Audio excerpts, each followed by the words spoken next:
Okay. All right. So I'm just going to start out talking a little bit, and then Annie's gonna, she's the gardener here, so she'll take it from there. But I just wanted to start out by saying that gardening is upon us. It is summertime. People are thinking about their outdoor gardens, and that's what this class is mostly going to be about, is outdoor gardening. A lot of us are interested in not using pesticides or harmful chemicals on our gardens. Even if we aren't eating our harvest, we still really care about what we're using. So Young Living has really rigorous and strict standards for their essential oils, and essential oils come from plants. So gardening and essential oils, they're just best friends, and they go hand in hand together. So Young Living hand weeds all of their crops. They don't abide by any pesticide use.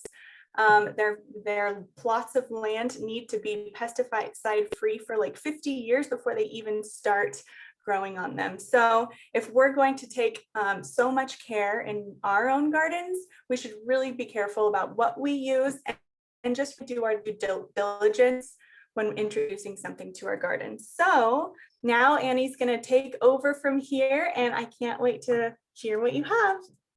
All righty. Thank you, Kylie. Nice to see everybody this evening. I'm going to get my screen share up and going here. I've got some things to share with you. Can everybody see that okay? Oh, I can't see anybody else. Will someone tell me if you can't see it? We can't see anything just yet. Okay. Oh, hang on just a second. You'll have to bear with me, girls. No problem. Casual Sunday. Oh, that's because I forgot to hit screen share. No worries.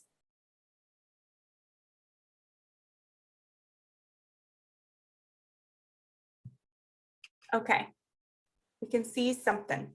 Okay, how's that? Perfect.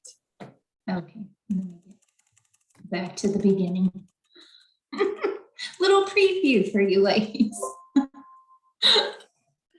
Okay, so I'm glad that you girls were able to come and learn about the essential oils and gardening. I am by no means a master gardener, but I love to garden, and over the past few years, that love for gardening has just grown, and I love flowers and herbs and all of that stuff.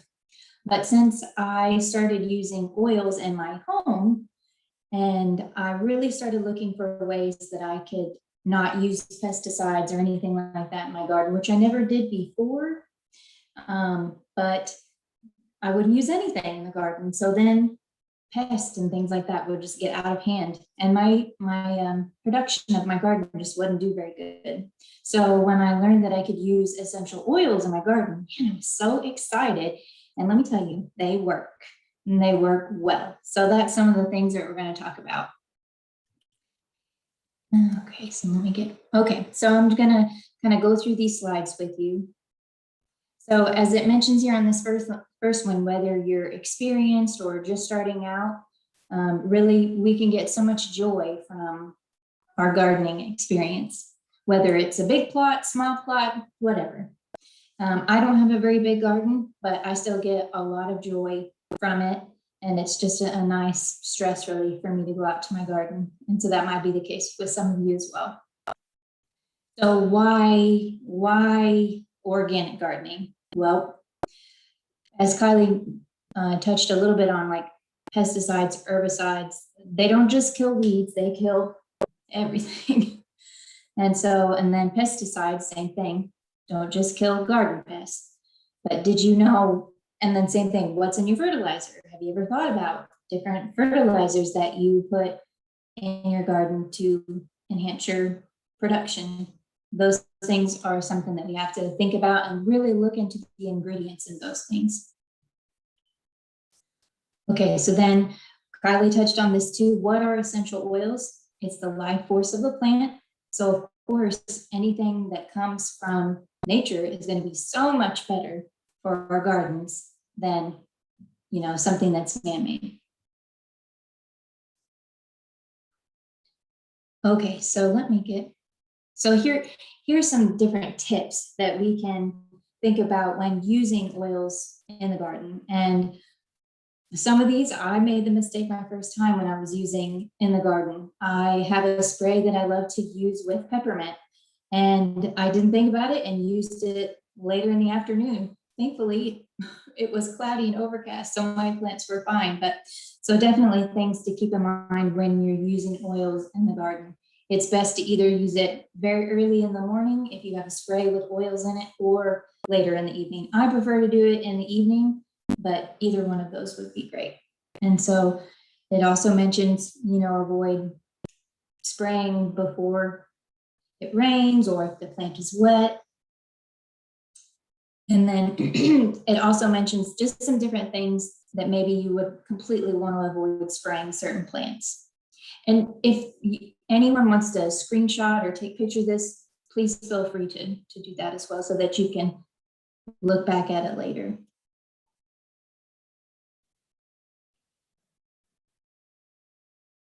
Okay, so then organic gardening tips for beginners. So picking your plot, your location, method, all of those things are essential to having a good garden, picking a good spot. And then soil. If you don't have a good foundation, then your plants probably aren't going to do very good either. And I've learned this the hard way as well. We didn't have the best soil in our garden. And so the first couple of years, my garden just didn't do very good. So really learn what kind of soil you have, how you can amend your soil. Composting really helps with that as well. And if you choose to use a fertilizer, just find a good source to get good organic fertilizer. That's what we did. We live on the family farm, and so there's cattle here, but we know exactly what it's fed. We know that they're grass fed, and no chemicals or anything being treated on the things that they feed on. So all of those things are essential to know before you put anything in your garden spot. All right. And then plant selection, again, another good thing to think about before you pick your plants, putting them in your garden. Organic ones, sometimes that's a little harder to find, especially in our area, finding plants that are organically grown. But I have found that looking for small little greenhouses, it seems like you can find better quality, and they take more pride in their plants. And so, but you also can buy organic seeds and start seedlings. I did that this year, and I've done it a couple years, but this was my first year with actual really good success. And I think a lot of it had to do with using my thieves and spray. That helped them a lot. So, and then of course, watering and things like that. Watering it properly, making sure it gets enough irrigation is essential as well. That's kind of some of the same things as with our indoor plants, with our gardening. Weeding. Some people like to spray things on the weeds. I have just found that hand weeding is just the best. The style of garden that I have, I do berms or row crop. So it just makes it easier for me to go in with a hoe in between those rows or berms, and then really be able to get the root of the weed out, and then just go through the rest of the way and hand weed. And I found for myself that has just worked the best. And it's just easier for me to keep up with it. Usually I have one day a week that I take an afternoon and just really get out there and weed it really good. But I also just heard of a lady who she does 10 minutes every day. So no more, no less. 10 minutes every day she goes out and weeds a little bit. And so that's easy for her to keep up with her garden. So whatever works best for you. And I know weeds is definitely one of the things that is hardest to keep up with a garden. Okay, so then protect plants from pests. That is another challenge for sure, especially when it comes to organic gardening. But I have found several different recipes that are so helpful in helping with different pests. And I know that each area, each zone is going to have its own problems or pests that are more prevalent than others. So one of the things that this mentions is just helping companion planting makes a big difference, and then maintaining a clean garden, and then of course use your natural pesticides.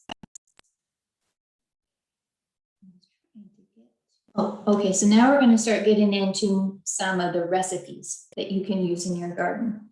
So this is this one here is methods of organic pest control with essential oils. So you can use an essential oil spray, you can use cotton balls, and you can cut little strips, little 100% cotton cloth strips or string.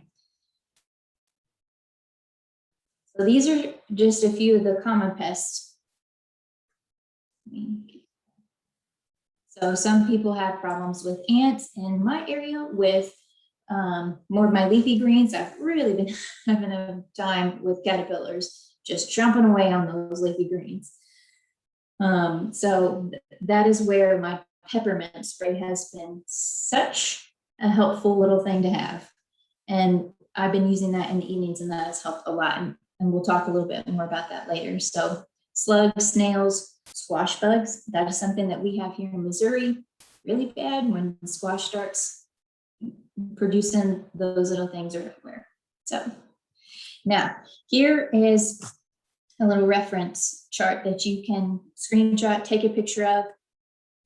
On the left, it lists the different pests maybe that you're having problems with, and then you can look down on the essential oil and find the right oil that goes in hand with whatever pest you're having problems with.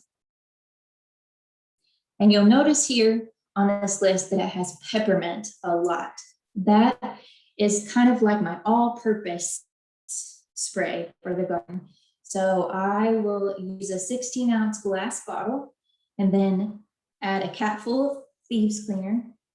And then you can use anywhere from 10 to 20 drops of peppermint essential oil. I have started on the lesser end. I started around with 10, and that way I could see how my plant reacted to it, see how it worked, and then from there I could add more if need be. So okay, so now the next thing that we'll talk about is common diseases in plants. Again, this is going to be different in every zone, different funguses, things like that. I know here, one of the things that I have fought from time to time is the powdery mildew. These are just a few of the different things that, fungus that you could have in your garden. So now this is just a nice little treatment that you can have just in your back pocket when you notice there's something, little something growing on your plants, then you can use this fungi treatment. You can spray it on the leaves if that's where you're having the problem with, or if you're having problems with it more around the root, wherever you see that you need it.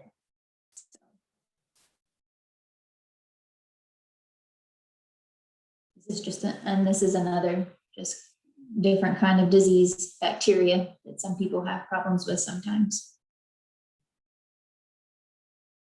Okay, and then we're getting back to the natural weed control. Having different little tools for your garden makes a big difference. And so whichever way you choose to weed, or if you like to mulch, whatever. But sometimes even using hay will work as well. I don't usually put anything in it, or I haven't thus far. I just use the method that I talked about earlier, and just hand pulling. Okay, so then companion gardening with essential oils. So just like in your garden, you map out where you're going to put different plants. There are some plants that you don't want to put right next to each other. So the same as with oils in the garden. There are some oils that will work best for certain plants. So knowing what oils will really benefit that plant is really beneficial. So the next slide will show you the plant and then the oil that is going to really help it. Not necessarily just thinking about pest or a treatment. It's just something that's really going to help that plant. So I'll let you screenshot that or take a picture of it.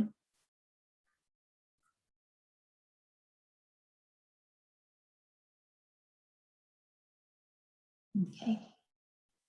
So now, attracting natural pollinators. This is a big deal, you know, of something that I had read earlier in my Essentially Grown book, was talking about pesticides, and it had mentioned that 1% of the insects that come around your garden are actually a concern.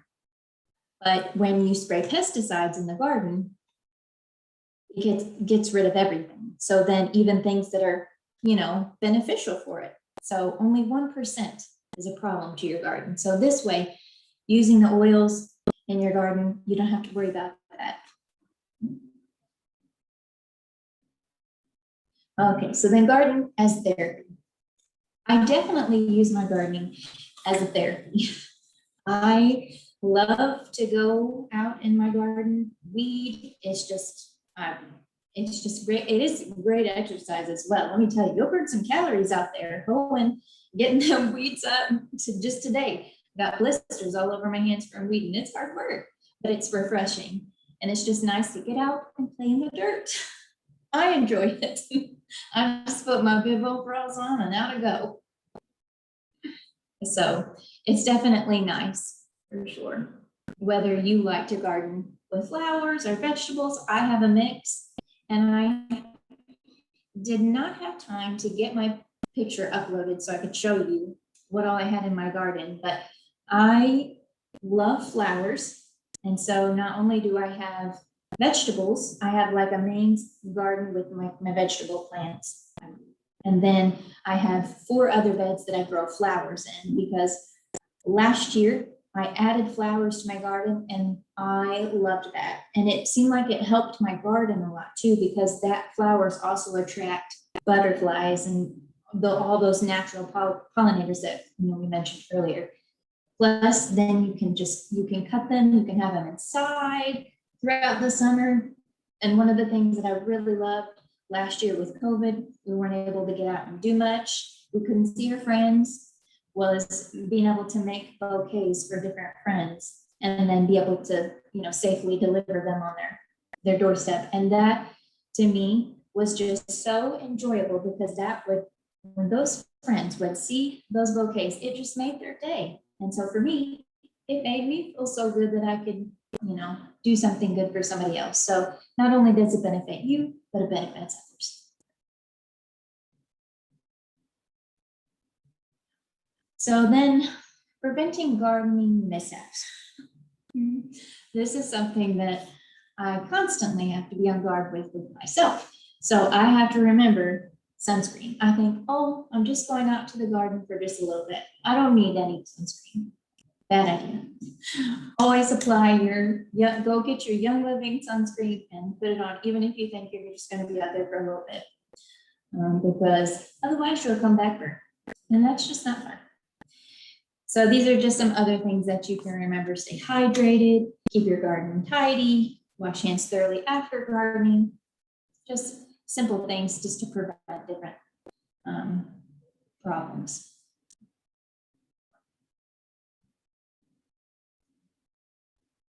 Okay. So I think that will, you know, bring an end to my part. I really appreciate all of you ladies coming, and I hope I didn't speed talk too much. I was trying to remind myself to slow down. So thank you all very much. Yeah, that was awesome, Annie. I think one thing that I was gonna just mention real quick, I think I'd mentioned to you, was the Young Living insect repellent. I have the wipes here, and they have sesame, citronella, lemongrass, rosemary, geranium, spearmint, thyme, and clove, and vitamin E. When is the last time you could read all the ingredients in your insect repellent without having to, squint and try and sound words out that you've never seen before? So that was kind of another thing that we had talked about with that last slide. Like, if you're looking for some insect repellent, why not try Young Living's? So yeah, I think there were some questions in the chat, by the way. Oh, good. Oh, we forgot to mention questions. Sorry. You're all good. So someone had asked, do you make sprays for companion oils, or do you just put a drop directly like in the soil near the plant? Usually I like sprays just because it's easier to cover the plant. So anytime I'd like to dilute the oil as well. So I usually make sprays. Okay. So then it kind of stretches it. Okay. Yeah. Looks like Jamie just asked, why you can't use essential oils on Japanese maples or any of those other trees there? That is a good question, and I do not know the answer to that. I can try to look that up and get back to you, but I wasn't sure why. Yeah, that's a good question. Mm-hmm. Let's see. All right, so I think that's it for the questions on the chat here, and I don't see anyone with their hands up. So, I mean, unless anybody has any questions that are gnawing at them, I think that that's good to go. And we thank you so much for your experiences and sharing things, and you were very comfortable to listen to, Annie. Thanks so much. Well, thank you.